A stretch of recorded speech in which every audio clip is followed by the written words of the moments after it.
Okay, so we can start. Basically, today we're going to learn about silicon neurons and just go over some ideas and circuits. Basically, the idea is to, I don't know if you remember the goal of the class of the field is to understand by building. So the idea is that we try to understand how real neurons work by actually building as close as possible emulations of neurons, but also to build things that could be useful for artificial intelligence. So neural networks in hardware, and then spiking neural networks in hardware actually require silicon neurons. And depending on what you're interested in doing as a neuromorphic engineer, there are different levels of abstraction that you can use. So, for example, if you want to understand real neurons, those are the most complex structures, right? So here, basically, this is the reality. This is as complex as it gets, and it goes all the way down to molecular dynamics and protein folding and all these things. And it would be very, very costly in terms of area that you use in silicon to go all the way down to the molecular dynamics details. You could probably put a very faithful emulation of a real neuron on a single chip, but it would still be an abstraction, and then it would take the whole chip. So, but it would be possible. The next step in trying to get as close as possible to biology is to try to implement what are so-called conductance-based models. So models of neurons that use different types of conductances, which in turn model the properties of different types of proteic channels, sodium channels, calcium channels, potassium channels, and so on. And because these are sort of modular, you can make it as complex as you want. You can add only the most important channels, sodium and potassium, or you can start adding more complexity, calcium of one type, calcium of the other, potassium of one type, potassium of the other, and so on. So this is basically inspired or based on the idea of Hodgkin and Huxley, who first proposed a mathematical model for modeling the behavior of real neurons, the action generation potential mechanism, and then you can really expand on it. But still, it takes a lot of area. We'll see actually an example of a conductance-based silicon neuron in this class, and you'll see how many transistors it actually takes to do something like that. So if you want to simplify it even more, if you say, okay, I am interested in understanding neurons or actually implementing neural networks with these circuits, but what I really want to extract from the real neuron is the fact that it integrates and it fires. All sort of the other details for my purposes can be ignored, and we'll see in which cases this is the case. And then you can really simplify the equations and the circuits that implement these types of models. And finally, in the artificial neural network community, the one that is sort of building, the various DeepMind and Facebook algorithms and Googles and so on, they are using even simpler models of neurons, these so-called rate-based models. And those require much more simple equations, so they're much faster to run on GPUs, CPUs, but also many fewer transistors if you actually implement them in silicon.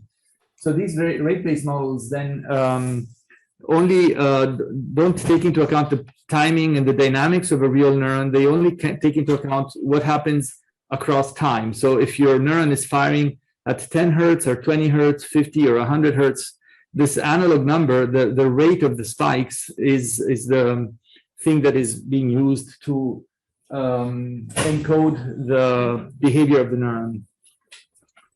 And within this rate-based model category, there are the sigmoidal units and the linear threshold units. Sigmoidal units are basically the ones that we've mentioned about sigmoids in the transconductance amplifier class. Is basically these neurons that have this transfer function that looks like an S with really the sigmoid equation. And the linear threshold units are actually the ones being used in almost all the CNN and DNN and artificial neural networks that we can find in the literature and in products today, these so-called rectified linear units, ReLUs.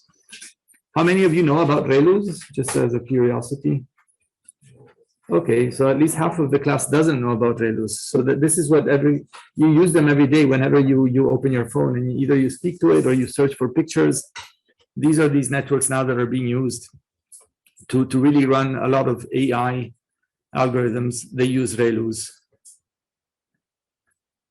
Yeah, remember, just ask me any question at any time. So if you want to interrupt, just please do. So if there's any question about this now, otherwise I can just show you now. If we start from the top and we go to the bottom, the real neurons, they're actually, you might know, how many of you actually know about real neurons?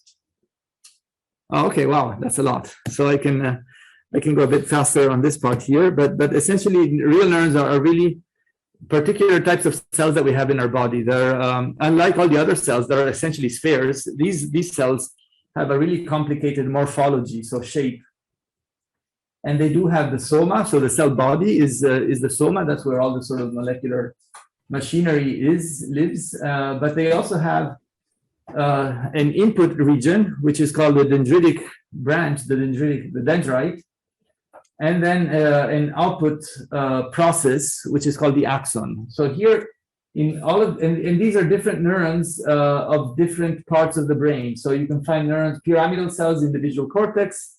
You can find Purkinje cells in the cerebellum, and other types of cells. I think also different animals in this case. And typically, they all have the cell body, they all have dendrites, and they all have axons, but they do have different shapes.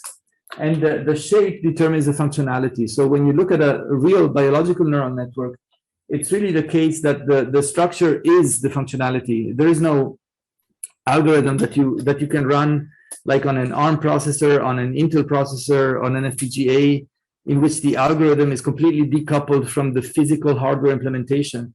In biology, the physical hardware implementation is the algorithm. So this is a big difference from the way we do computation on computers, where we program something in Java and then you can or in Python, and you can compile it on different hardware. I'm going to show you how to set up your Fitbit Aria 2 Smart Scale. Is there a question? You'll need to download the Fitbit app if you haven't already.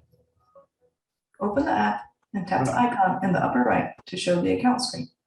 Then tap on Set up a device. I'll take the volume down so I can keep on. Find Aria 2 in the list and tap on it. Okay, so so what you see here is actually the cell body and the dendrite. You don't see the axon. The axon is much longer. So it would go off scale. So here, for example, a 4-digit number in one of these cells, like the axon would just go outside to the mensa. It would really go long off scale here. But this is the typical thing. And then the other thing you should know is that you've done the lecture on synapses last week. So the synapses are the part of the neuron that receives the inputs from other neurons. Unlike logic gates or unlike things that we have in our computers, the fan in, the number of inputs, and the fan out, the number of outputs, is much greater. In logic gates, you have typically 2, or maybe you have a really strange logic gate, you have inputs of 8, 32, 64. But here, each neuron has a fan in, so it's receiving inputs from between 1,000 and 10,000 other neurons. So each neuron has basically 1,000 and 10,000 synapses that are collecting inputs. The way these signals are propagated, if you remember from last week, there is basically a voltage spike, all or none event, which is a depolarization that is being sent down the axon. Whenever the voltage spike reaches the end of the axon, the axon harborizes and splits in different branches and goes in different routes. Whenever it reaches one of these ends, it actually activates a molecular cascade of events, which then release neurotransmitters in between the presynaptic neuron and the postsynaptic neuron, which then diffuse onto the synapse. The synapse, which is on the dendritic branch here, there are many distributed along these dendrites, reacts to the neurotransmitters, opens up its channels, and then starts having some molecular activation, which depolarizes the neuron and produces some current that flows. And then all of the currents that are being received or produced by the synapses are integrated either with passive or with active processes, and then summed down at the soma. So the ANN literature that has a weighted sum of inputs is basically a very, very crude approximation of what's actually happening here. The inputs come in, they all have their own dynamics. Some synapses are slower, some synapses are faster.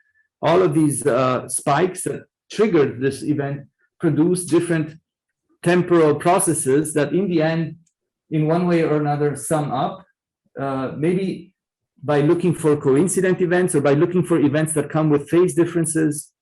And then you could sort of, decide where the sound is coming from if you look at the timing of the signals, or if you just look at the amplitude of the signals. And then the neuron is integrating all of these. So it is calculating a weighted sum. The weights are basically the size of the synapses and how much efficacy the synapse has in transmitting this signal. And then the neuron, eventually, if the memory potential of the neuron, depolarizes below some threshold, it produces an action potential. So it produces this spike. So these ANNs are very crude approximation of real neurons. And so these have been studied for decades now. It's relatively young. We went through the history of it, but essentially only from the last century or a bit more than the last century, we started to understand how these things work. And now through huge amount of painful work of doing anatomy, trying to understand how these neurons look like, and then statistics, how are they connected in the different parts of the brain, people are starting to understand the principles of computation of the brain. But it's still sort of an open challenge and unexplored territory, and there's lots of complicated things and many things that we don't know yet to understand, how humans can compute, process, recognize, learn, have self-awareness and consciousness. Also the most difficult things to learn are still an open challenge. But at least some circuits of the brain are known. The retina is the most accessible part of the brain. It's really close outside the rest of the brain. It is part of the brain, and it's been studied extensively. It's still being an active area of research. There is actually in Basel, one of the world leading groups in the world, still studying the retina that has at least 30 different types of cells to just do this conversion from light to signals and sending them off. The visual cortex also has been studied extensively since the 50s, and people now start to understand how the visual cortex works and processes signals. It's called visual cortex, but actually recently it's been found that there are neurons that respond, that are firing when we have motor actions, so they are correlated to the motor output. They're not only input neurons, they respond to a sound and so on. They're really doing a lot of experiments. Some experiments, for example, have cut out part of the visual cortex and then connected the nerve to the auditory cortex and have shown how the auditory cortex can actually learn to do visual processing. So there's all sorts of experiments going on to try to figure out how these networks work. But what's important is that the neuron is the same building block, the same computational element that is present in every living animal, from insects to humans. So that's really something that nature has found that is actually a very useful processing function. So understanding how neurons work is really the first step in understanding how to do neural computation. Yeah. Sorry, can you explain again maybe the link between the visual cortex and the motor sensory inputs and things? Yeah, so the brain has different areas which are specialized. It's not just a homogeneous, all-to-all connected network.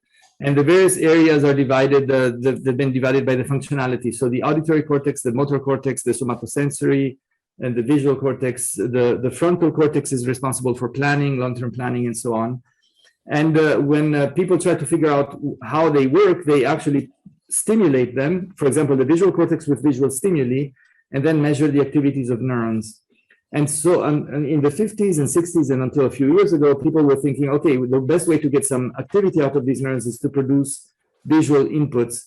But neuroscientists have found out that actually if there are auditory inputs, just because someone was ringing, a cell phone was ringing or something, the neurons also started to respond. And then someone found out, if the animal is not anesthetized and not fixed, but actually moves, these neurons also respond. So they found out that throughout the areas of the cortex, it's not this compartmentalized strict distinction that in visual cortex neuron only respond to visual inputs. They did find out that they respond to other things, and the same for the auditory cortex and the olfactory and so on.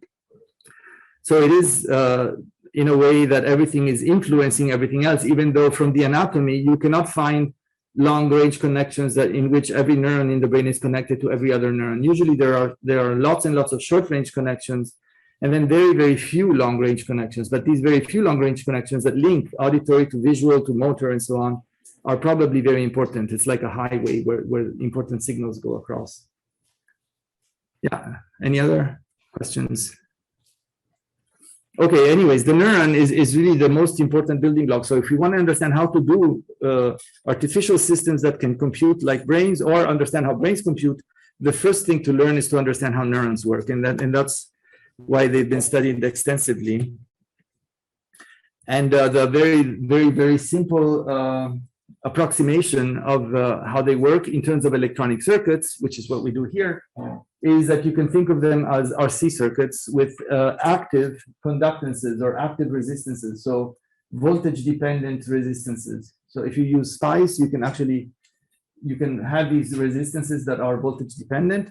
And if we do subthreshold CMOS circuits, you know how to do resistances that can change. For example, a transconductance amplifier, if you change the bias voltage, the VB, which changes the bias current, that will change the slope of the linear part of the activation of the sigmoid, which will then change the resistance. So we can do that with transconductance amplifiers. In terms of RC circuits, we can also have an RC circuit in CMOS. It's difficult to implement resistors. Again, if you use a transconductance amplifier, you can use the transconductance of the amplifier as the resistance. And this can be done with a follower integrator circuit, which we did in the previous lectures. So the way this works is basically, if we want to approximate how a real neuron works, is we have membrane potential, which represents the state of the neuron. We can inject current into this membrane potential. So suppose there is some external input which is injecting current. This is an RC circuit, so that the membrane potential will just increase exponentially, following 1 minus e to the minus t over tau, the standard RC rising exponential case. And then there are these active conductances. So these are actually switched off if Vmem is below some threshold. But as Vmem gets closer and closer to the spiking threshold, the positive feedback conductance, so the sodium part, activates and allows more current to flow, which makes this voltage increase more quickly, which opens this even more, which makes even this increase even more, and so on. So here you have a positive feedback effect. It's like an avalanche effect. So your membrane potential is increasing slowly with this RC behavior, but as soon as you start opening these channels, you have a positive exponent because of this avalanche effect. And then it just goes up, it just explodes. And then you have bang, and it spikes. And after that happens, these other conductance channels start to open up, meaning that they start to have current flowing through. And so you start to discharge, if they're large enough, you start to discharge the capacitor through this pathway, and then that brings Vmem back down. So you start to reset the neuron. So your neuron is receiving inputs, it's integrating, this RC is an integrator. Then when you're close to the threshold, you spike, and then you reset. This is essentially explaining how it works, right? You have the positive feedback. You see that you have here the minus t over tau, the negative exponent of the exponential. And then as you get close to the threshold, you have a positive exponent. So this is like a runaway effect. And if your input is larger than the spiking threshold, you have the red curve. If your input stops and it's lower than the threshold, you just have a passive RC circuit, which is a very good approximation of a real neuron. If you have small signals and give very small inputs, and then at some point you stop, the neuron increases exponentially, then decreases exponentially. So an RC circuit is really a good approximation. The thing is that it's also nonlinear in the sense that if your input keeps on increasing and you go above the threshold, you have this reset mechanism, the spiking and reset mechanism. You also will notice that there is this dip here that is below the resting potential. So the neuron actually resets to a value that is even smaller than the resting potential value, so the default value, which is in our case is ground. Yes. How is it done with GPA? Like you're pushing current through the Vmem. We're injecting current from outside into Vmem. This RC circuit is increasing Vmem, Okay. These two conductances are switched off, and only if Vman increases above some threshold, this conductance turns on, Okay. and then only later this conductance turns on. But So why does it? Because it reaches another threshold. yes, Like they have two thresholds. they have two thresholds and they have different dynamics. So maybe they turn on at the same time, but this one is faster and this one follows later. So it turns on after the sodium. The potassium always follows and comes after. I actually have the data here. This is data measured from the real conductances, so the protein channels of real neurons. And you see the sodium, this positive feedback one, turns on very, very quickly, and the potassium takes a lot longer to turn on. And then at some point, the sodium switches off. It has activation and inactivation, and only the potassium is on. So you only have the path to ground or to EK here, the path to discharge the capacitor, because this one meanwhile turned off. So there is nothing pushing. There's only pulling current away from the capacitor. Because So it's these dynamics that get it to work. The fact that they have different dynamics. but we still have like the source of current, no? Because you said Yes. There is current coming still in. That's always on. You still have current, but the reset current is larger than the input current. Okay. Yeah. So if you take the difference, you have that. Yeah. Just the voltage at EK or whatever the reset thing is has to be below ground then. Yes. Yeah. In this case, it would be below ground. Either we set this to some nominal voltage, like 0.5, and then this one is ground, or this one is negative. Yeah.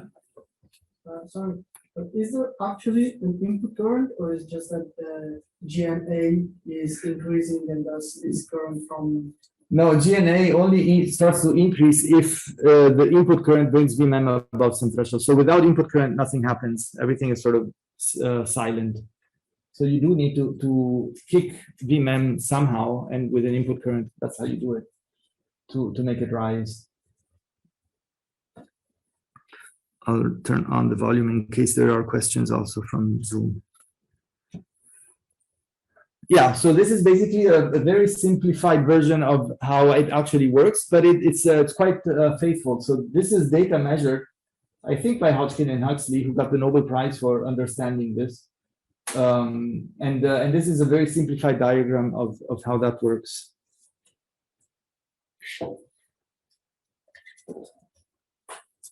And now in practice, depending on the size of the cell body, depending on how many positive channels there are, depending on how many sodium and potassium, depending on the details of these dynamics, every animal has slightly different behavior. You will have a different shape of this action potential here. So you can go and measure data from insects, from cats, from animals, rabbits, and so on, and you'll see that these spikes have different shapes. In most of these spiking neural network chips, the spike is actually simplified to a pulse, a digital event, all or none. And for many, many networks, this is enough. There's both in software, in computational neuroscience, and in hardware, most of the neuromorphic chips are not producing or not giving importance to the shape of the spike. What really counts is either it spikes or not.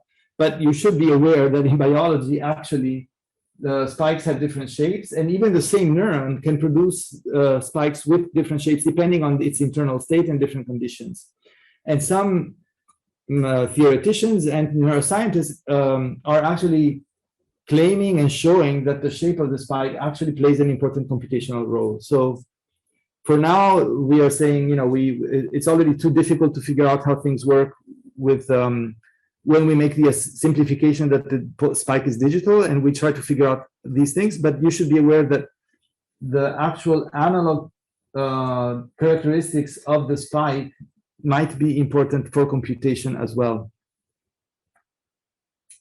As I said, for now, especially in the circuits that we will see in the rest of the lecture, we don't try to model the particular difference between different types of neurons and the shape. We just say if it spikes, it's a 1, and if it doesn't spike, it's a 0. So it's all or none. Even though you have this all or none simplification, there are still some analog parameters that change when you have these all or none spiking circuits. So for example, if you have a circuit that produces these sort of stereotypical pulses, okay, we don't care about the particular shape of the pulse, but what we do see is that depending on, let's see here, depending on the input, if we have a current in input that is larger than another current, then the number of spikes per second, the frequency or the rate will increase. And actually in biology, but also in circuits, there is a nice range which is linear. So if we double the input, we double the output. So this is an important characteristic, that we can actually encode analog variables like a current with the frequency of the spikes. And this is pulse frequency modulation coding, which is actually a typical thing done in engineering. The other important fact is that because of this sort of dip in biology, but also whenever you have a circuit that resets, there is a period in which the circuit is being kept at its reset state. And this period is called the refractory period. And depending on how long this refractory period is, that's basically limiting your maximum firing rate. You cannot have a firing rate that goes from 0 to infinity. It will go to 0, from 0 to 1 over the refractory period. So here, this is basically showing you the summary of what I told you. So if you have input current to the neuron and you measure the number of spikes per second, there will be a linear, of course, the frequency cannot be negative. So if you have negative input currents, nothing happens. You don't have an output. The number of spikes per second only increases when you start to go above some threshold. And then there's a linear range. And then depending on the refractory period, you saturate at lower or higher hertz, number of spikes per second. This is useful because you can basically limit of course, the more you spike per second, the more energy you burn. So if you want to put a cap on the power consumption of your circuit, you could have a high refractory period. So you limit the number of spikes per second. In biology, the typical firing rates of neurons is on the order of tens of hertz, maybe 100, 200 hertz, but not more. Of course, it depends on the animal and the function. For example, in the auditory circuits, the auditory system, where timing is important, then the neurons tend to be faster. They might even spike at 300 hertz. But in parietal cortex or higher processing areas, typically the neurons fire at 10 hertz. Yes? So when you say typically, it's maximum frequency or average frequency over? It's the average frequency. If you actually get a neuron from an animal and put it in culture and you blast it with current, you can get it to fire at maybe 300, 400 hertz. Really from its own physical ability, you can really drive it to the max. But in practice, the neurons, even though they can fire at, say, in our brain at 200 hertz, in practice, they are usually firing around 10 hertz or even less. Okay. And depending on the area, you can find some that tend to fire more and some that tend to fire less. Okay, so this is basically saying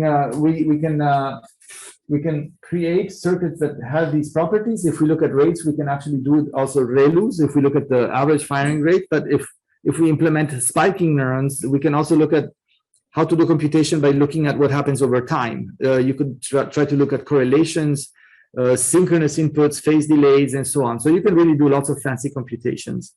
And so the idea is if we can do circuits that can implement these neurons, we can really try to find out how to do computation. And this goes back all the way to the early 90s when Carver-Mead was proposing these ideas.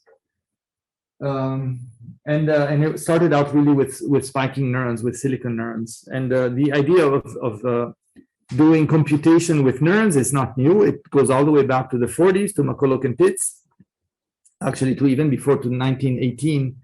The first model of an integrated fire neuron was Lapik in 1918. But really the people that showed that you can actually have an equivalent formalism between Boolean logic and spiking and neurons, not spiking, but neurons, neural circuits, were McCulloch and Pitts in the 40s. And then spiking neurons have been, as I said, studied, but more as a mathematical concept, but not really to do computation for many years, from 1918 on, but only when Carver-Mead said, oh, we can actually implement them in hardware. We can try to do something interesting with them in terms of, artificial neural networks and computation. Then it started to become an interesting computational research activity. And in the late 80s, early 90s, Carver-Mead proposed an integrated and fire circuit, which is the one we'll see now, that is very, very simple, but it does capture this idea of having a linear range with the input and having a refractory period that makes the firing rate saturate. The student, one of the first, if not the first student of Carver-Mead was Misha Mahowal. She was a biologist. She had never seen a transistor before. When she joined Carver, she inspired Carver. And she was very interested in trying to build circuits that would implement more faithful models of neurons. So these conductance-based models. So she was coming more from the side of, I want to understand by building. And so she was trying to get closer and closer to biology.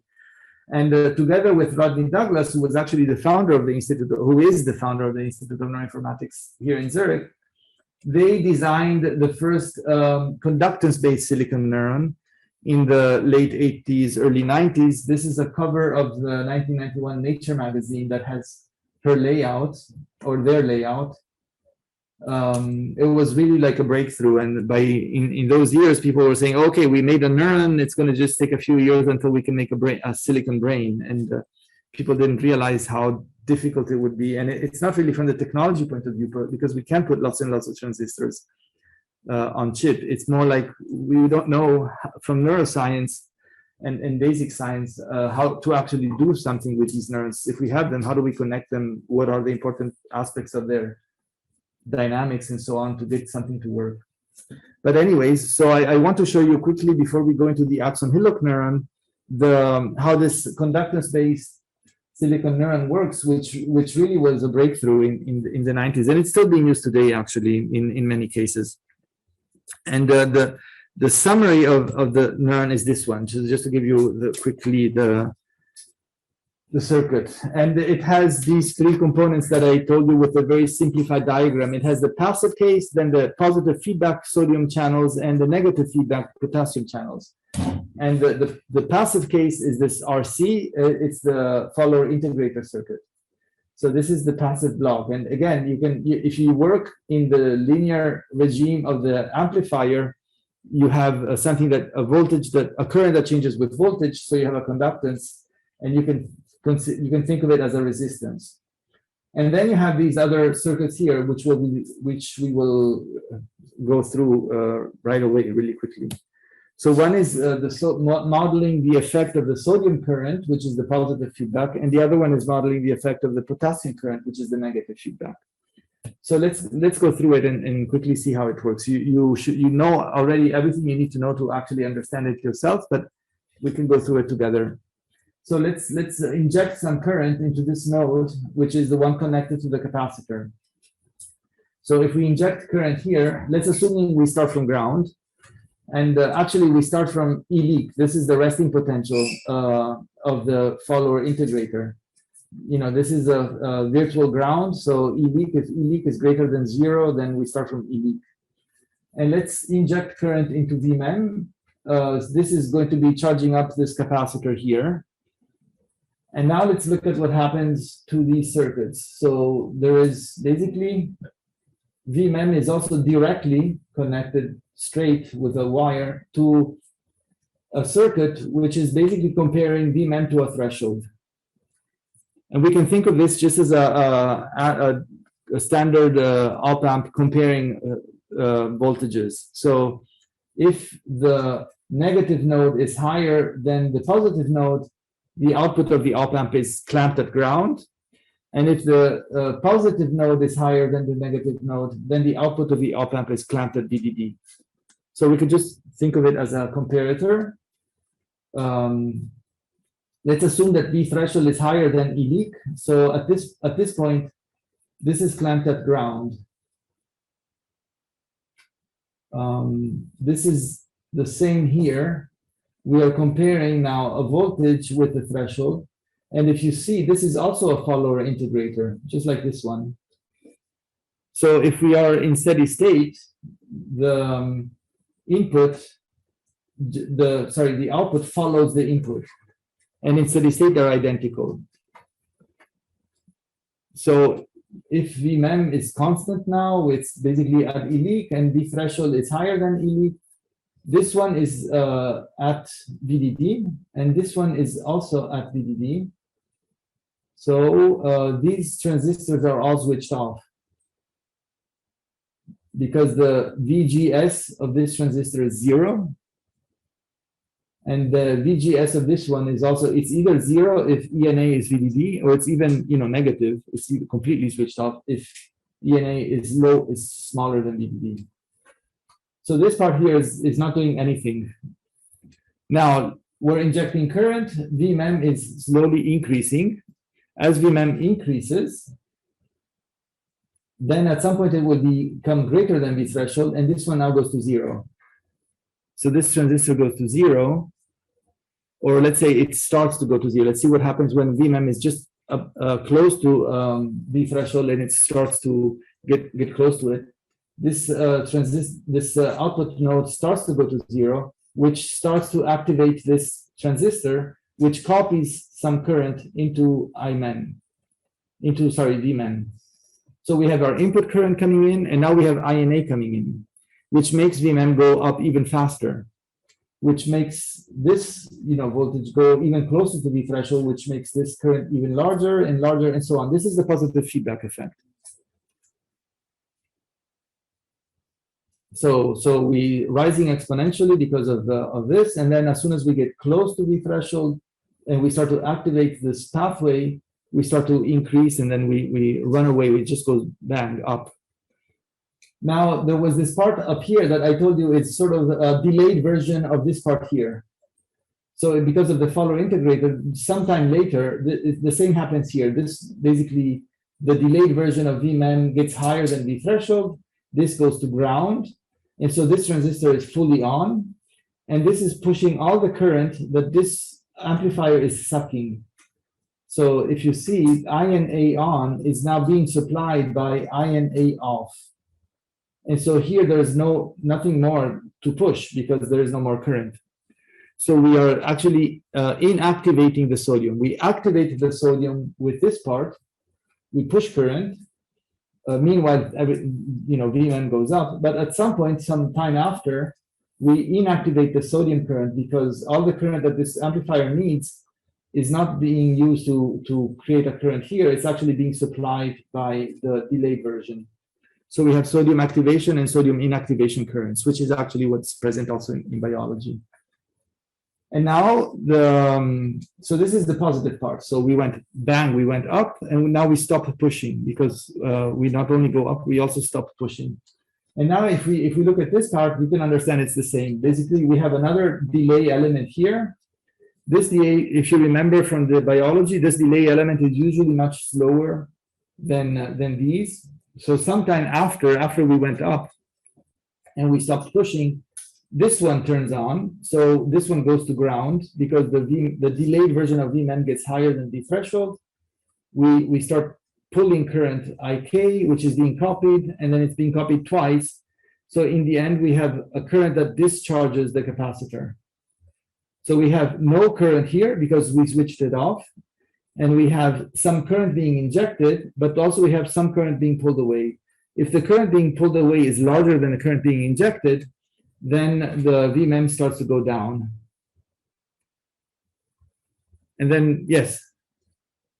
I have two questions. First, how is the delay implemented? Basically, the first circuit, right, is the delay. How is it longer or shorter for like sodium? So basically, it's a follower integrator. So the time constant of the follower integrator is given by the RC. The C is something that it's fixed at design time. You cannot change it. Once you fabricate the chip, that's what you have. But the R is 1 over G, 1 over the transconductance. And the transconductance of the amplifier is set by the bias voltage of the tail, the VB of the transconductance. So by changing this parameter, here it's called G leak, here it's called V tau K, here it's called V tau NA. By changing this, you change the RC. And by changing the RC, you change the phase delay of the circuit. And the other question is, why is the current copied twice? The current is copied twice because you want to have a current that is being pulled away from the capacitor. It has to be synced and it does not have to be pushed. You could connect directly the output of this amplifier to the capacitor here. That would be okay. It would also work. I think the reason that Nisha did it is she wanted to have control over these two rails, ENA and EK. By putting the current nearer to some EK value and not to ground, she could then have better control. So then there are basically three. The resting potential is E leak. The maximum value of the voltage that can ever reach is ENA, and the lowest value that can be reached is EK. So it's sort of putting some range between, I mean, in absolute, the lowest and the maximum, of course, is ground, is 0 and VDD. But by putting these extra 3 parameters, she has some more control over the range. If you put it connected directly to the amplifier without having these 2 current mirrors, it would always go to ground. So it would not be as flexible. Yes. Could you please repeat what are the ranges and when they happen of the amplifier? Like when the threshold, when the input is higher than the threshold. So at steady state, let's assume that E leak is actually lower than D threshold. So then if D threshold is higher than E leak, this is always at DDD. The delayed version is also at DDD. Everything is switched off. Okay. The same for this is the same D threshold here. You could actually have different D thresholds, which make things even more complicated, but they have to be in that relationship.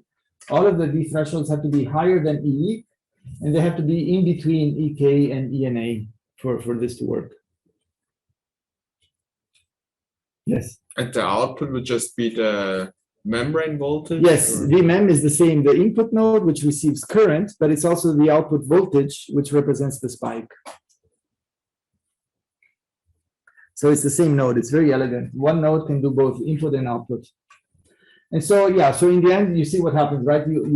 As soon as you start to inject current, Vmem starts to increase. When you get close to the threshold, this turns on. You have this runaway effect, which just spikes. Shortly after, it stops pushing. And sometime even after, you start to pull away. So you really hyperpolarize.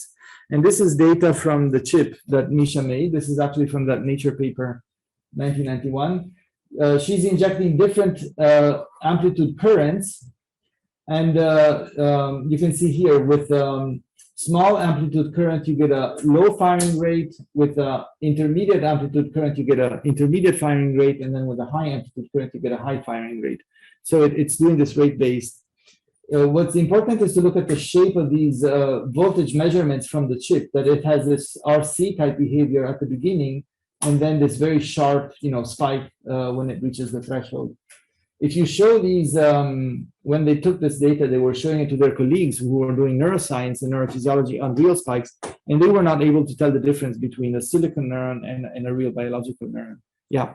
Why do we have like a space? That's a great point. So in this particular chip that they took data from, there was an additional channel, the calcium channel, which is shown here. The calcium concentration is actually a voltage of an additional block like this one.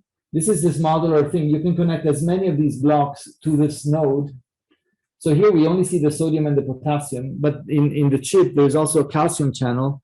And the calcium channel essentially is basically driven by the output spikes. Whenever the neuron spikes, its own spike is being used to increase through an RC circuit, the transconductor circuit, its voltage. And then the output current of this transconductance amplifier is being subtracted from the input current. It's a negative feedback, it's not positive. And so the higher the calcium concentration voltage, the larger the current that is being subtracted from the neuron. And because it's self-driven, the higher the firing rate of the neuron, the larger this calcium concentration goes. So this is essentially producing what is called a spike frequency adaptation mechanism. The neuron basically, if the frequency is low, you don't notice it. But when the frequency is high, the neuron responds to the change in the input with a high rate.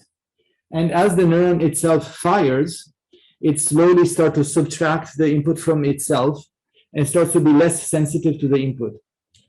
It's like a high-pass filter. You respond to the transient, to the onset, and then you sort of decay away.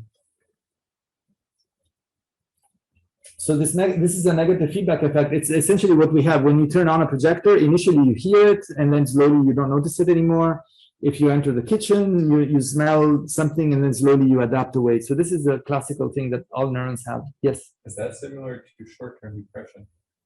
This is at the neuron level. So this is all the synapses are sending in their inputs, and the neuron adapts.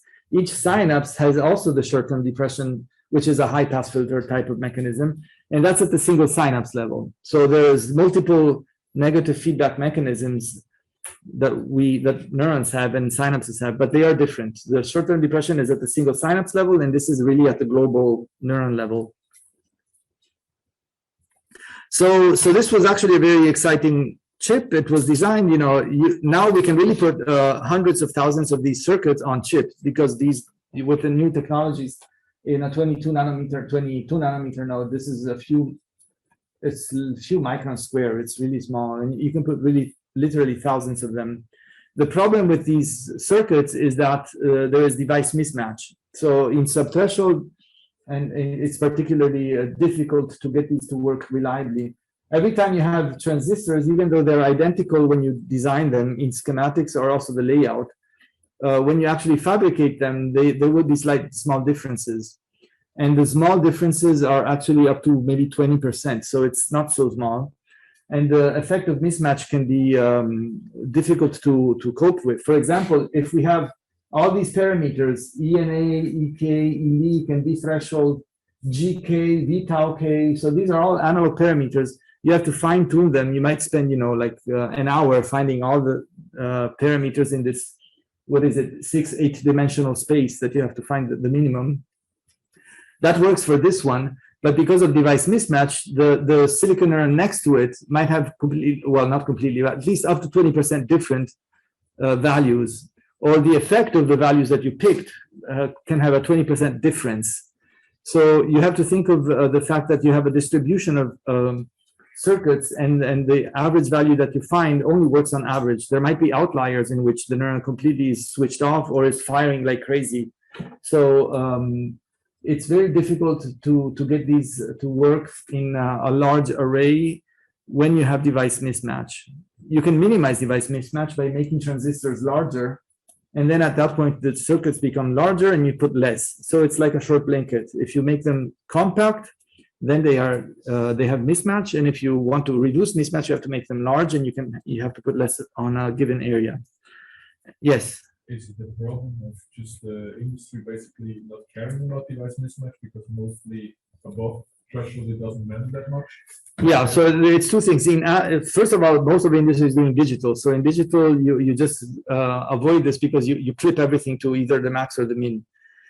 So even if you do have device mismatch, it doesn't matter because you just don't care about what happens in between. And then the industry analog circuits like hi-fi equipment, synthesizers, speaker drivers, and so on, they are using analog circuits usually above threshold, where you have less mismatch effects, or the effect of the device mismatch is less serious than in sub-threshold. So yeah, in standard analog designs, it's not as much of a big problem as it is in sub-threshold designs. So that's why the circuit in the end was it was very exciting to see it, but then it got used in several projects, but it's not the mainstream now. The state of the art is not using this circuit because it has too many transistors. So each of these is 5 transistors, and then you have all these parameters, and it's very difficult to find the sets of parameters that work for the thousands of neurons that you have in your chip. So what is the other opposite range? Let's say I want to be less sensitive to mismatch. I want to put millions of neurons on a piece of silicon. How can I go to the other extreme to make a very simple circuit that is not as sensitive and is not as large? And this is the axon Hillock circuit that Carver Mead proposed also in the early 90s. And it's really an integrated, it's not a conductance-based model. It's an integrated fire model. So it's giving up the faithfulness of biology with these negative exponents and positive exponents and refractory period and so on. It's just really simplifying to the fact saying, I just want to sum all the inputs, and then I just, whenever there's a threshold, I just have a digital pulse. I just fire. And so you can really have a very, very simple circuit that can do that. Oh, sorry, I didn't realize. Do you guys want to have a break, or do you want to go on? Is yes break or yes, let's carry on? Break. So let's have a 10-minute break and start again at 3:15. This is a good time to have a break.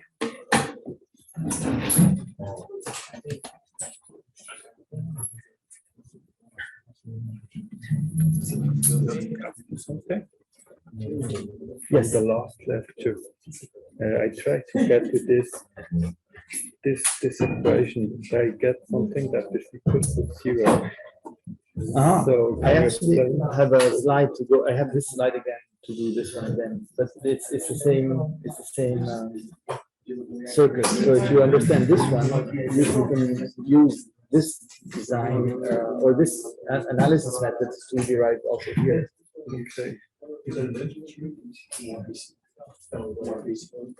But if you want to understand what was the problem with these equations, you can go over them also. I mean, my issue is like kind of if I have no term here from the equations, then it's like impossible to get like some term that is non-zero.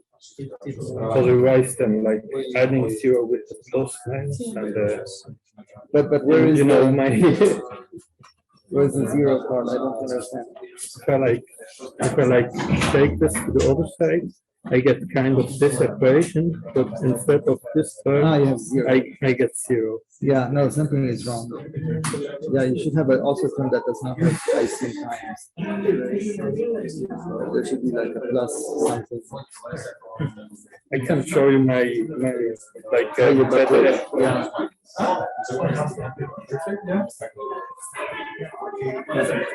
I tried like 4 or 5 times. I always got the 0. So maybe the only issue I can see is like I sum here the term Cn equals to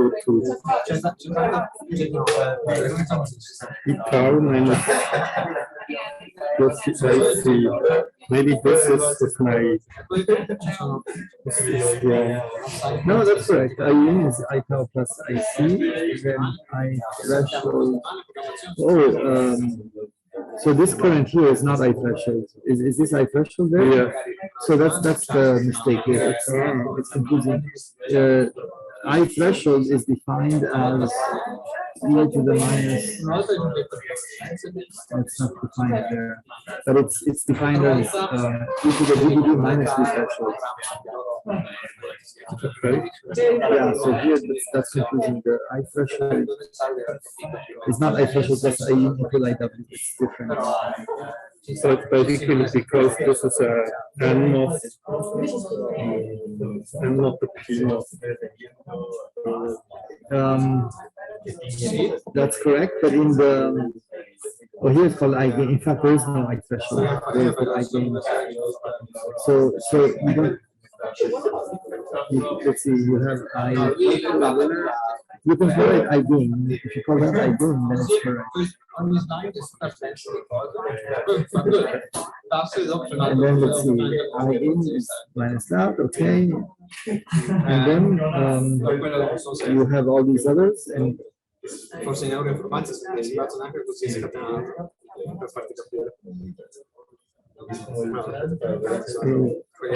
I don't know how you get to this equation here. So these are all correct. All of them. So if I look here, the only thing I did other than you I like you differentiate this VDD and this gives 0, right? Yes.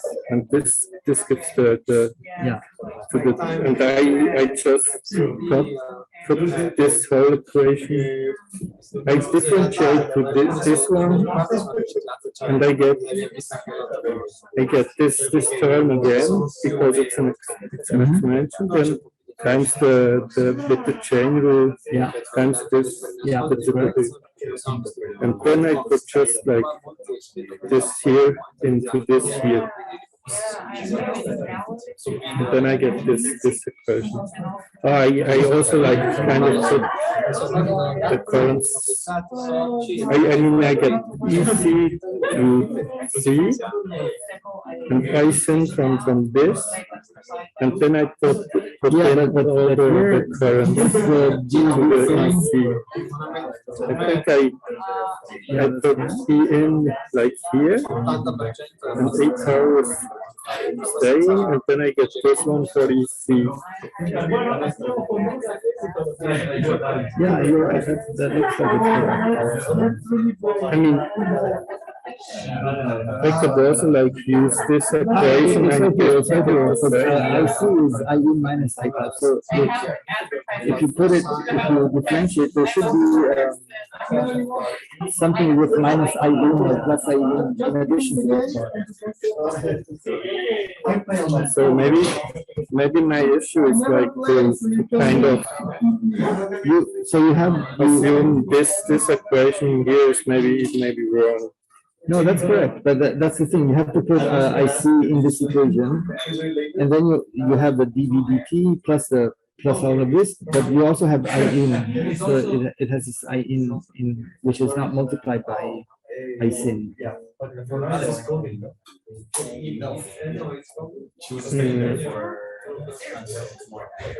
So this is correct, but you have to put it here. You want to see how is I sin as a function of I in, and you don't have it. Why do I want to see what's because IN I don't control like directly, right? Well, IW. I control with IW. Yeah, it's there. But then how did you put it in here? Because IW is. Oh, I see. It's IW minus I threshold. That's correct. But here, so if you take IC, that's basically giving you IC dot. So if you put IC dot here, there should be I in that is not multiplied by IC. It should be this is equal to I in minus I prime.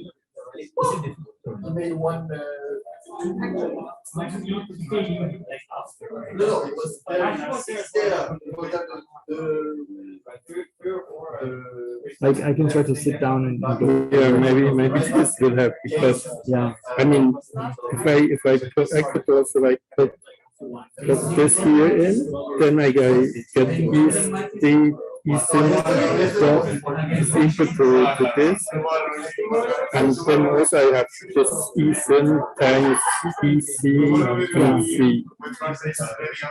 So then it's also like I just wouldn't like need a term that eSIM is something over ISIN. No, I mean this is correct. It is correct then. It's just that you have to use a very person where you see how DIC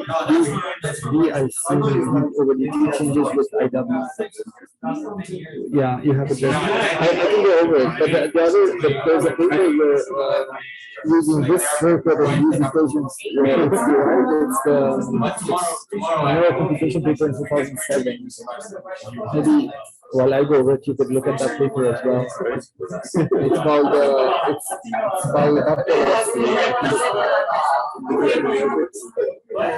Anyway,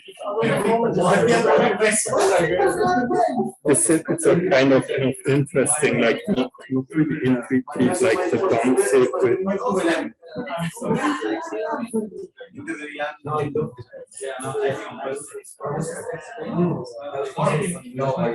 So that's the paper that describes this. I will suffer it. Okay.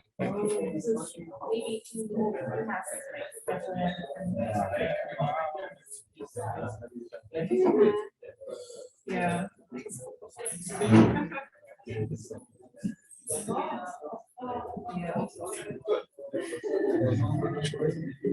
Yeah, but we I'm just like this kind of things really interesting. Next semester will be a semester projects. Are there like any projects related to mimicking? Yeah, we have circuits? lots of these types Really? of projects. Yeah. If you're interested, depends if you want to do more circuits or simulations or applications of these circuits. There's there's a project. Just you can have a chat. I wish I could make a recent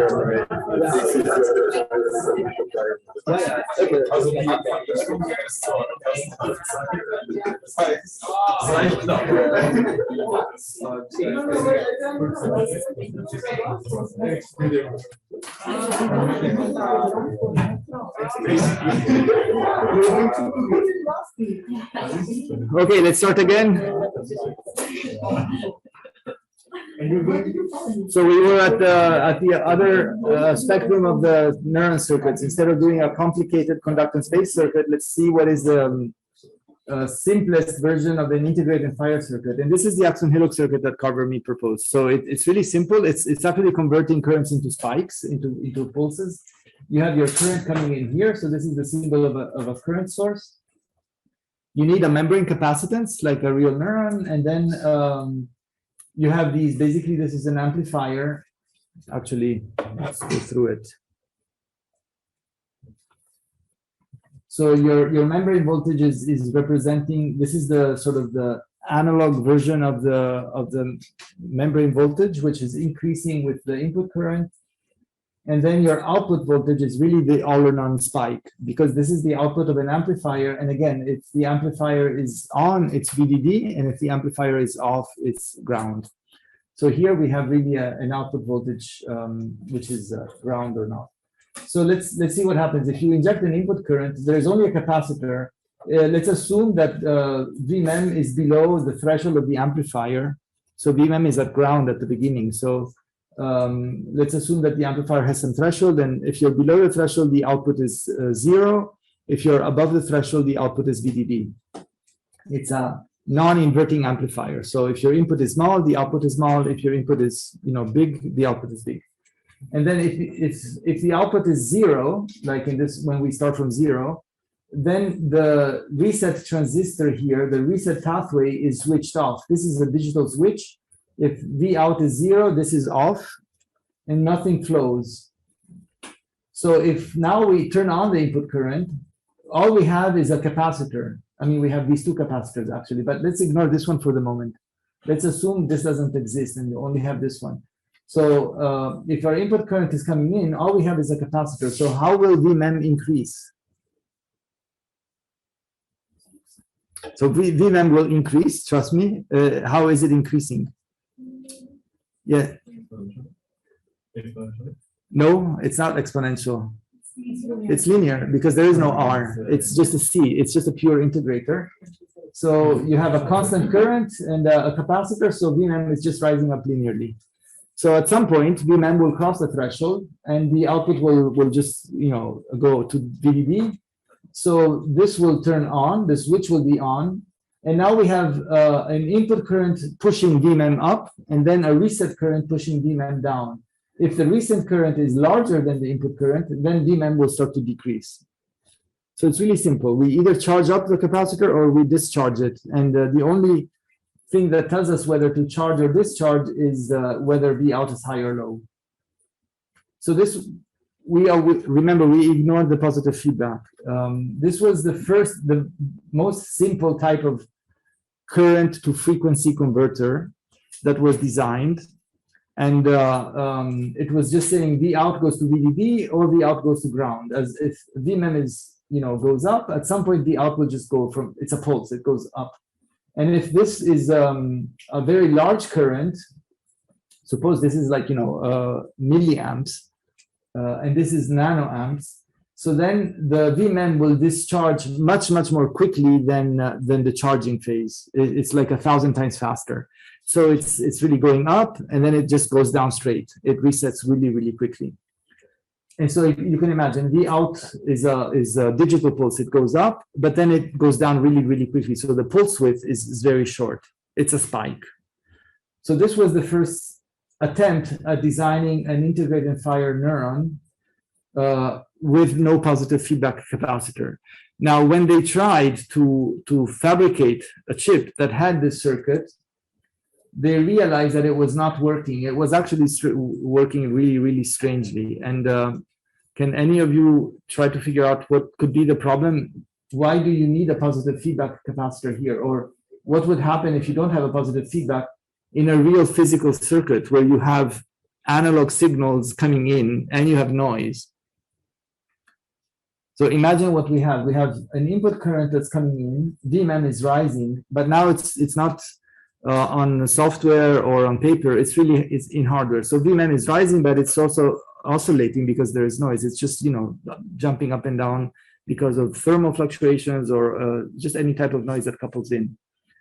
So what happens when VMEM gets close to the threshold of V out? It's slowly increasing, but it's also oscillating. Yeah. Does it cross it several times? Exactly. It crosses it several times because the noise will make it go up and down at the rate of the noise. So we'll have, it'll just be 0 for a while, and then it'll just go like crazy. The out will just start going up and down at the frequency of the noise. And that's actually what happened when they were measuring. They started this circuit, like it was like that was not working. And that's why now or Carver and students, Lazzaro and colleagues, added this positive feedback. So this is really essential for getting the circuit to work.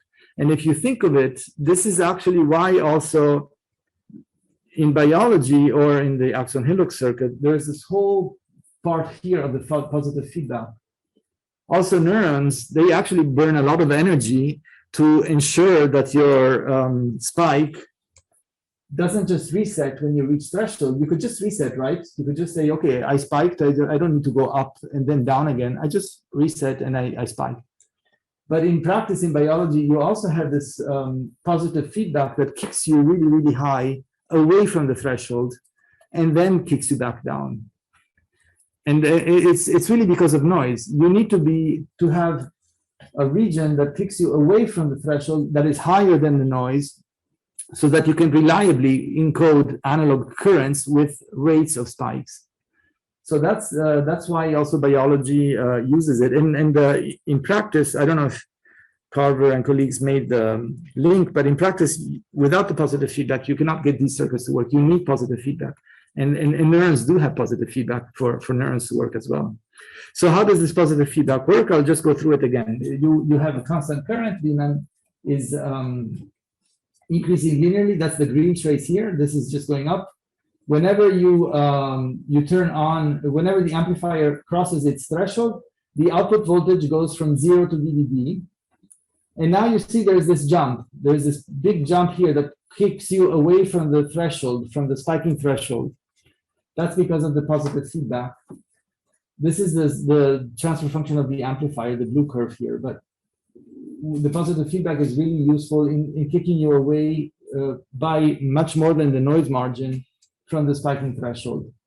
And I'll show you how that works in the next slide. But then once V out is on, you turn on the transistor, you start to reset the capacitor by the negative current that's flowing to ground. So that's giving you this slope here. And depending on the difference between the input and the pulse width current, this knob here, you can have a sharper or shallower steepness of the curve. And then you cross the threshold of the amplifier again, and you go down, the out goes down. And also on the downward side, there is a jump that goes below the noise, below the spiking threshold and below the noise margin. And then it repeats. So you can imagine the larger the current, the closer these pulses will be and the higher the frequency. In this plot, the threshold for the up spike and the threshold for the down spike are slightly different.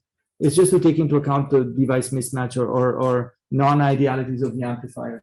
But you can think of them as the same, actually, for all practical purposes. So now, how does this positive feedback work? This is actually a capacitive divider. When you're injecting current, you're actually injecting current into both capacitors in parallel. And then you have to remember that V out is basically 0 for Vmem below the threshold, and then VDD for Vmem above the threshold. And we can try to figure out how this works by remembering this thing that V out goes from ground to VDD, and by just applying the conservation of charge on these two capacitors. And let's see what happens basically. Now, given that we have this delta V2 on the output, the delta V is basically going from 0 to VDD. What is the delta V1 on the input? That's what we want to understand. You know, what is this positive feedback? And that's relatively easy. You have these two capacitors in parallel, and you just apply conservation of charge. So I'll just go through it all together.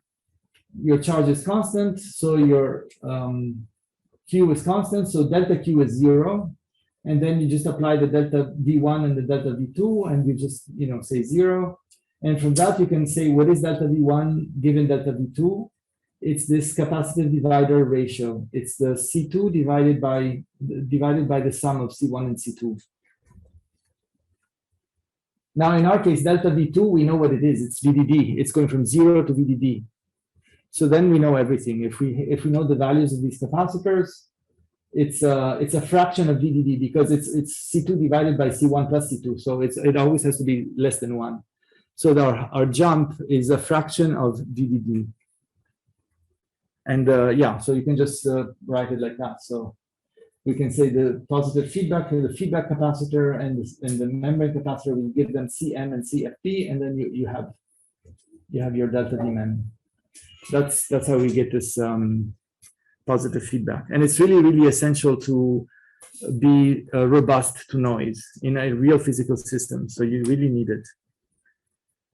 And the other things that are sort of characteristic of this circuit is you want to have it such that it encodes with the frequency of spikes, the amplitude of the input. That's this transfer function of the neuron that we want to have. The frequency should be, the rate should be linearly proportional to the input.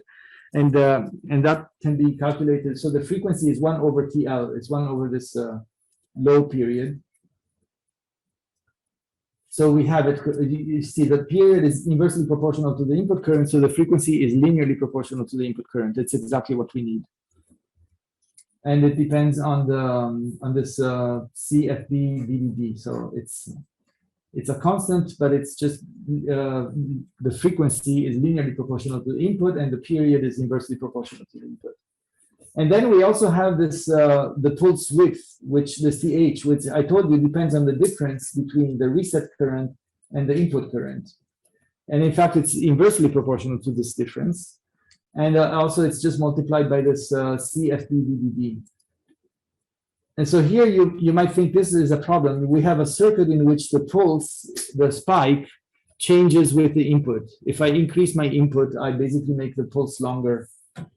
But it's a relatively negligible problem if we make the reset current like 100 times bigger than the input current. And typically these input currents are of the order of pico nanoamps. So if we make the reset current microamps, then this I-in is negligible compared to IR, and we will never see the difference when the input changes. Yes? In the slide before, we saw that here it's the positive feedback is dependent on VDD, but isn't it VDD in this case should be the out, right? Mm-hmm. But the out changes depending on it's the delta V, it's the difference in the out. So the out, the range that the out covers, right? It's the delta V. How much does the node change? So it goes from 0 to VDD, so the delta V is VDD. Okay.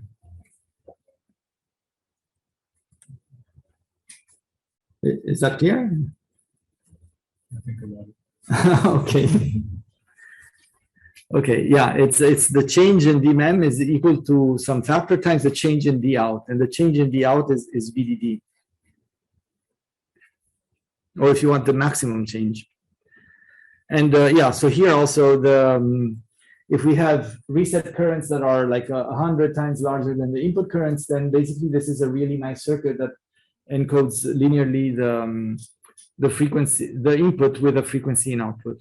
And the pulse width is basically almost independent of the input current. Yes. So to understand it, the positive feedback is that if it fires the first time, even if it's just noise, it will lead to an action potential. Yes, as soon as you cross the threshold, even if there is noise, and it would take you, without the positive feedback, it would take you below the threshold again, and then maybe up the threshold and below. Because of the positive feedback, as soon as you cross the threshold, it's so fast that DMM goes up right away. And then it's far enough from the threshold that even if you have small noise, even if you go down, you will not cross the threshold again. So okay, so it can fire below threshold plus because of noise theoretically. If the noise is smaller than this jump, this capacitive divider ratio times VDD, it will only fire because of the input current and not because of the noise. Okay. And it only fire once until it's reset, and then it can fire again. Yeah. Okay, then the other thing that happened when the students of Carver and Carver fabricated the chip, they said, okay, we're doing subthreshold circuits. This is nanoamps or picoamps, and they put the circuit onto the chip, and then they started touching the chip, and they saw that it was really heating up. It was really burning a lot of power. So how is that possible? What could be the reason for having the circuit, which is using small currents, burn so much power?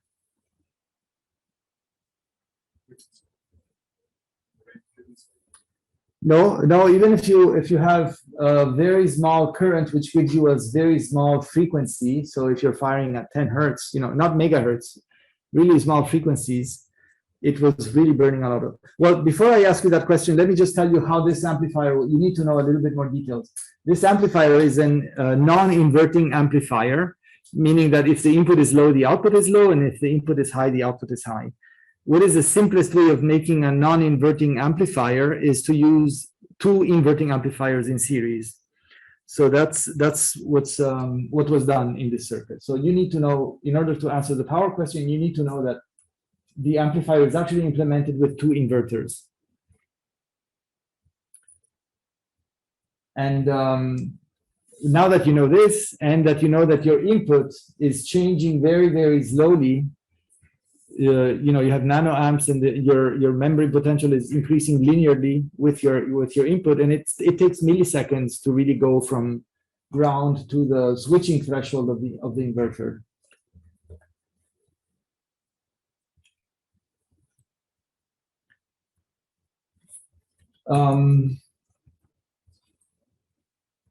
If you're spending milliseconds around the region in which both transistors are on, when this starts to switch, you're spending milliseconds with a circuit that has a short path between ground and VDD. If you look at what the transfer function of the inverting amplifier is something that if your input is low, your output is high, and as you go to high values of your input, your output goes down.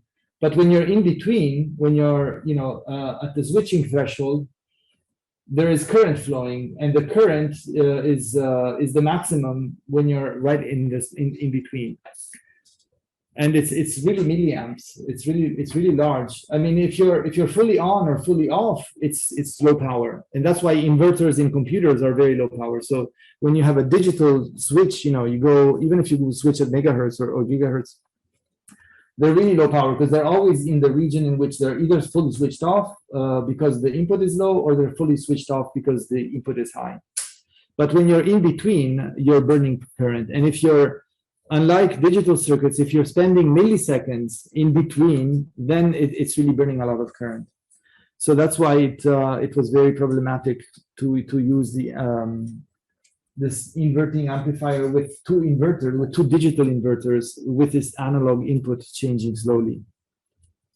So this is really a big problem with this Axon-Hillock circuit. And throughout the years, this was, as I said, the early 90s, mid 90s. Throughout the years, people decided, okay, we have to fix this somehow. And one way to have a non-inverting amplifier that has some gain, you need to have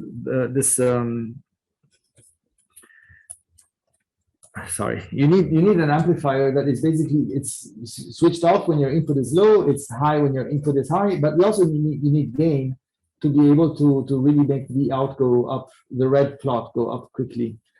So something that has gain and that is non-inverting, you already know it yourselves. It's basically the op-amp.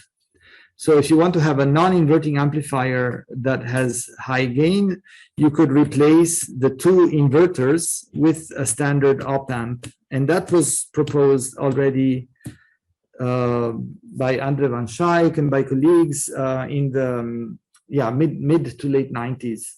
So instead of using the two inverters here, the idea was let's just use an op-amp and put an explicit threshold. This gives us the advantage that we can actually set the threshold to the value that we want. It's not the inverting threshold of the amplifier. We can have it, and then we have an amplifier like this. So this is the first modification of the axon helix circuit that was proposed in the late 90s. And if you see the circuit, this is basically showing the same circuit. You have an amplifier that has gain, and still there are the two inverters here. But now the input to the inverter is not changing slowly, because the input to the inverter is the output of the amplifier. The slowly changing signal is Vmin, which is, it's increasing slowly and staying for milliseconds around the threshold. As soon as Vmin crosses the threshold, the output of the amplifier goes from 0 to ground with high gain, so really quickly. And so here the inverter does not spend any time or almost any time in the switching region. The other inverter never was spending any time in the switching region because it was already receiving a signal that was changing very quickly.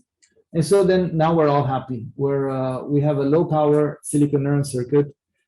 It also has a positive feedback. We still have to make sure we go across the threshold by some amount to be robust to noise. So you still need the positive feedback. And there is also some refractory period implementation in this particular circuit. So when V out goes to VDD, it actually charges up a capacitor so that when V out goes back to ground, the capacitor takes some time to discharge. So there is this capacitor and this refractory period transistor here basically are implementing a refractory period. So even if V out goes down or the input to the inverter goes down, the output of the out stays high for some time. So you implement an explicit refractory period. So as I said, this was a very nice circuit that was proposed in the 90s. You have some more flexibility. You can have a refractory period. You can have an explicit threshold voltage, which can be handy. But it still has one problem, which is the fact that it has an amplifier that is always on. So if we have, a million neurons on our chip, and all of these neurons always have an always on amplifier, even if nothing is happening, you're not doing any processing, everything is silent, you're burning power because of this always on amplifier. So it's, this could be subthreshold current. It doesn't have to be microamps, it could be nanoamps. But again, if you have a million neurons and all of them have 1 nanoamp always on current, it's a problem. It's not ideal.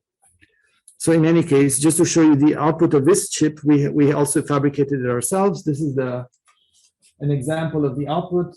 It's also using the synapses that you saw in the last lecture. So whenever there is an input spike, it goes to a synapse. The synapse produces a current.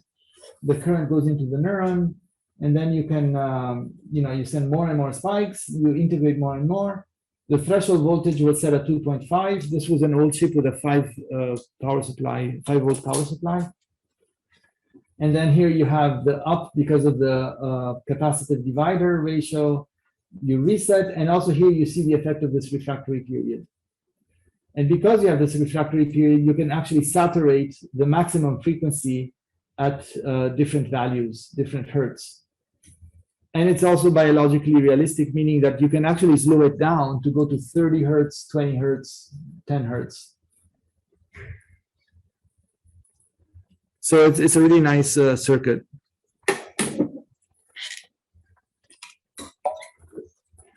Now, people often ask me, why do you bother to go to 30 hertz? You can have, if you inject currents here, like milliamps, you could go megahertz. Why do you bother to go there? If you can have neurons that are much faster than our biological neurons, why do you want to slow them down?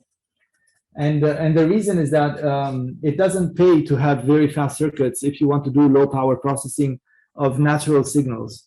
For example, for speech recognition, gestures, biosignals measuring my heartbeat, my muscle movements, all these signals are typically slow. They have time constants of the order of 50 milliseconds. Phonemes are coming out of my mouth every 50 milliseconds or so. And if you want to have a neural network recognize or detect or find anomalies or something in your biosignals or detect speech, the best way to do it in terms of most power efficient is to have matched filters that resonate with the same frequencies. So if you are not using a DSP and a PGA or a GPU, where you can actually store data and then every 50 milliseconds go and check and compare, if you're doing it runtime as things are going through, the best way to do it is to have circuits that have the same dynamics that can resonate with the signals coming in.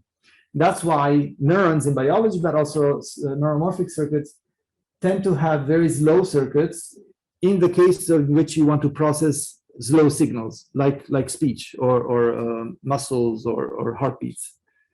So that's why it's important to slow down silicon. We could, of course, make them go at megahertz if we wanted to, but it would be not useful because you would basically have a complete mismatch with the input and you wouldn't be able to process it. Because there is no memory, there is no von Neumann architecture where you say, oh, I'm done, I can store it, and then when I need it again, I get it back. There is no memory where you put the data in and you get it back. It's all in the capacitors and everything is in the state of the neuron. And if it leaks away, it's gone forever. So if it's too fast, it's just too fast.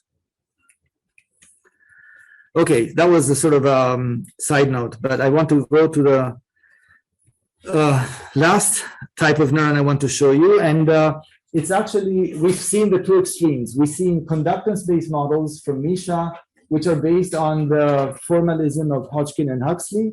This is actually a picture from Hodgkin and Huxley's explanation of how neurons could be used, how electrical circuits could be used to simulate or emulate real neurons. And we've seen the Axon-Hillock circuit that does the integrate and fire. And even in circuits, but also in computational neuroscience, there's always been the two camps. One camp saying, oh, it really matters that you do the conductance base and you look at the shape of the action potentials. All the mathematicians are saying this is really important. It doesn't matter if we have to run a simulation overnight, but this is what counts to understand or to do complex computations. And then there's the other camp saying, no, we just want to scale up. We want 1 million neurons. And so in order to run a network overnight, we need neurons to be very, very simple. And there's always been a debate which one is the best approach. Until recently, until 2005, 2007, when there was a competition launched actually here in Switzerland by EPFL, by Gerstner's group, or Wolfram Gerstner's group, that tried to bridge the gap between these two camps, right? And they made a competition saying what can be the simplest equations, the simplest mathematical model that is not as simple as an integrated fire, but is not as complicated as a full-blown Hodgkin-Huxley model. And they've actually found solution. They won the competition, or the group of Brecht won the competition. Jolivet and Brecht won the competition of what they call a generalized integrated fire model, which is actually even better. So it's simpler in terms of equations and CPU time if you do simulations. And it's even better than the Hodgkin-Huxley in terms of predicting real data from real neurons and fitting real data to real neurons. So there's been a series of papers showing that these generalized integrated fire, and in fact, not only any general type of integrated fire, what they call an exponential integrated fire is actually the state of the art in doing models of neurons. And it's really nice because you'll see it matches with the circuits that we have. So the way of the form of this generalized integrated fire is very simple. Instead of just having this equation with a threshold, which is the integrated fire equation, you're just integrating and firing if UMEM crosses the threshold. You have this plus a general term here, which depends on VMEM. I'm using the notation of Gerstner from EPFL. So here in their case, this function, now it's expressed in terms of currents and voltages, so it's easier for us to understand. it's a two variable system. You have two variables, the membrane potential variable, which is called V, and then this other slow variable, just because tau is larger, tau W is larger, so it's called a slow variable. Here it's called W. And you see they're coupled because the V depends on W and then W depends on V. So it's a two differential coupled system of first order equations, relatively simple. First order is really simple to do. It's RC circuits, except that there's this function here, a generic function. And the function they found to be the best one to use is an exponential. If you've been studying spiky neural networks, you know that Izikevich is famous because he proposed a very famous model for doing neurons in which he used a quadratic term. The exponential is actually, if you think of it, you expand it, it includes the quadratic. It just has also the third and the fourth and the fifth order. So the exponential is a general case of the quadratic case, which is Izikevich model. So this is, and Izikevich also is a two variable system in which there is a quadratic relationship. So this is the state of the art and has been the state of the art for the past 10, 15 years now. In terms of model equations that you can use to do spiky neural networks. And it turns out that we had a competition by students in the class of how can you do the lowest power neuron. I told you the axon hillock is a problem. The conductance base is just too many, and there's all these always-on amplifiers. The other one has this always-on amplifier. How can you simplify it and have even lower power? And this was the solution of a competition, actually just these three blocks, the green, the red, and the blue blocks. Sorry, not even, just the red and the blue blocks, plus the neuron membrane capacitance, were the result of a competition of students that found the most power efficient, simple integrated amplifier circuit. And it's a really, now that you see it, you'll see it's obvious, but it's a really simple and nice idea. Basically, you have a membrane capacitance, you inject current into it, and then because you're injecting current, this membrane node increases. You have an inverter, like in the axon hillock circuit. At some point, you're going to be getting close to the critical region where you burn power, where both transistors are on. That current that burns power is actually taken and copied back into the input, like the sodium channel, like Misha's sodium channels, the positive feedback. So as soon as you start to burn power because you're getting close to this region where the inverter is switching, you actually take that current and you put it back in. So you have this positive feedback. And you see it here. This positive feedback gives you this positive exponent, this runaway effect. So as soon as you get close to the region that's critical, where you would stay there for milliseconds if you did not have the positive feedback, you actually get a current that kicks you quickly away from that region by pushing you much, much higher. So this also takes care of the noise. Because you have positive feedback, you don't need this capacitor that we always had, this feedback capacitor. Because if you have noise, once you are here, it's the region of no return. Even if you have noise, you start with this avalanche effect and you're just going to go for it. And then the other part is just very simple reset circuit. So here it's likely with the refractory period capacitor and the refractory period bias. So it's just copying from that other 1995 paper that is using the refractory period. But the basic trick is just this positive feedback. Whoops, sorry.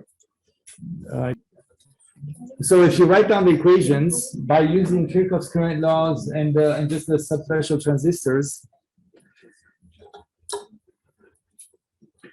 you'll see that you get these two slow variables. There's one fast variable, which is the IMEM. It's the current flowing through the first inverters.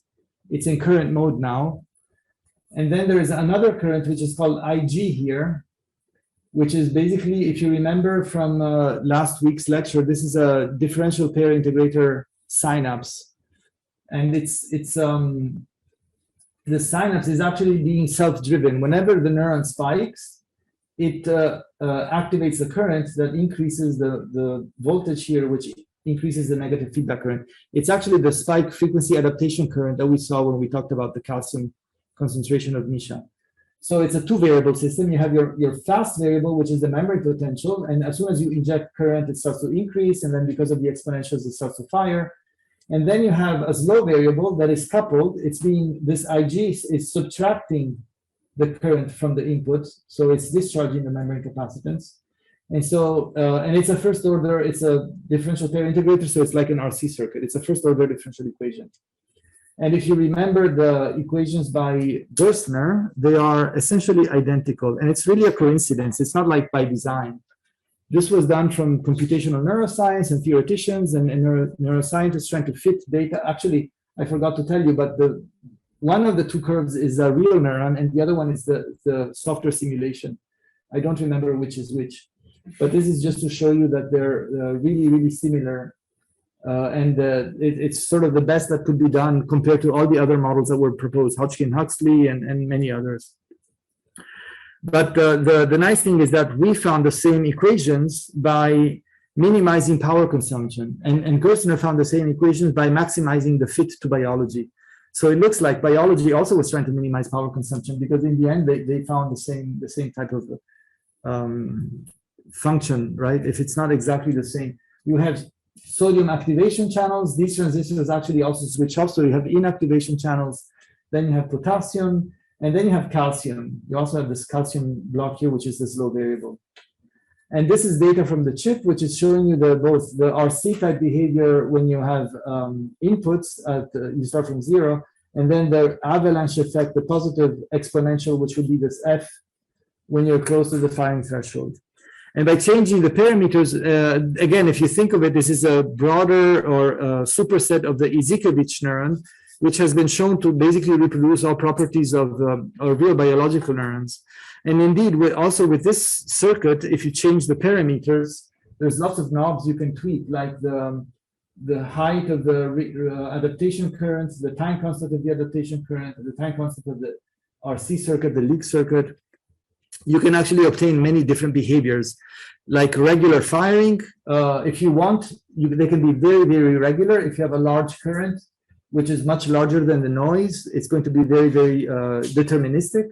If you have small currents and you adapt, then any small signal fluctuation because of thermal fluctuations or anything will have a big effect. So you can have stochastic type of behavior, which could be a feature and not a bug. In many stochastic gradient learning algorithms, they need some noisy behavior. And finally, if you turn on adaptation very strongly, you can have regular behavior, but then it adapts. The spike frequency adaptation is like in this the plot that Misha had. It adapts so much that it actually stays on and kills the neuron for some time. Because nothing is happening, the adaptation recovers, it just dies off, and then everything repeats. And again, here, the thermal fluctuations and noise are enough to have different burst widths. These are called chattering neurons. They're found also in the thalamocortical loop from the thalamus to the cortex, and they burst. These very high frequency parts of spikes are called bursts. So you can create bursting neurons, you can create regular firing neurons, and so on, just by changing these parameters. And then, of course, these are small. It's much smaller than the Misha-Mahowal neuron. These are all digital transistors, so they are basically robust to mismatch. There's only a small number of analog transistors that are sensitive to mismatch, but you can either make those large, or because there's just 2 or 3 of them, it's not as critical as the Mahowal neuron that had 50 or 60 of them. You can have arrays of them, and you see that mismatches, they have different initial conditions. So if you inject exactly the same current to all of them, they will have slightly different firing rates, but not too different. And depending on the initial condition, they will be slightly delayed one respect to the other. But the average firing rate is the same. The larger the current, the higher the frequency. And if you decrease the current, you decrease the frequency. Because they are relatively small, when you actually design them, if you do silicon, chip design, you will have to draw things of this type where you have your membrane capacitance, your refractory period capacitance, and then a bunch of transistors. That would be the yellow regions here that implement the various analog parts. This is just the analog transistors, so they're relatively big. And then you could have the digital ones, which are really, really tiny. So yeah, I just finished. The last 4 minutes is just to tell you that this is sort of the state of the art also now in the neuromorphic community. These are the most elaborate types of neurons that somehow are small and compact, but also can capture different behaviors, just like the paper of Gerstner. You can use them for basic research. They are actually emulating the properties of real neurons with sodium activation channels, sodium inactivation channels, potassium channels, calcium channels. So they can really be used to, you can put them next to each other, a real culture of neurons and a silicon neuron, and try to get them to interact among each other and just study the dynamics of these coupled biological silicon neurons together. You can use them to process sensory data. If you connect a silicon cochlea, a silicon retina that is producing spikes, those spikes could come into the neurons and just do some type of sensory computation. You can use them to control robots. There are students that are using them to control robotic actuators, or in general to do to solve Sudoku problems. You can do constraint satisfaction solvers using coupled neurons like this in parallel ways. There's projects that we have in the institute that try to follow these types of things. In fact, if you're interested in these types of things, we do have projects where you could either simulate these things on a computer using Python, do experiments with the chips and get data from them, connect them to robots or connect them to motors and do different types of things. So just come and talk to me if you want to do semester projects or master's projects on them. But for the class, the idea is that you take actually data from there's several in the class chip. There are several types of neurons, but there's also this one. And the idea is that you take data and you see how really sensitive they are to the parameters, how sensitive they are to noise, and maybe how you can produce the different behaviors, the bursting one, the regular firing one, the adaptation, and so on. Actually, let me just give you a word of warning. You can actually spend hours and hours on tweaking parameters. You really should understand what's going on by looking at the equations and figuring out what is the relationship between the parameter that you have in your class chip and the current. And then these currents really change the behavior of the neuron. And the adaptation, for example, is really tricky to get. If this IG is too large, after one spike, you're fully adapted. And if IG is too small, it will never adapt. So it's really a fine region where you can actually see these things. And the same for if you want to get really robust behavior, you need to have a large I in, so that it's very deterministic. But if you have a small I in, it's also tricky because if it's too small, nothing happens. If it's smaller than the leak, it's just zero. And if it's too big, it's deterministic. So it's good to think about the experiment before you try out a range from the minimum to the max, because there's a very small region where you can actually see the difference, and you might miss it if you just sample and have a delta that's too large.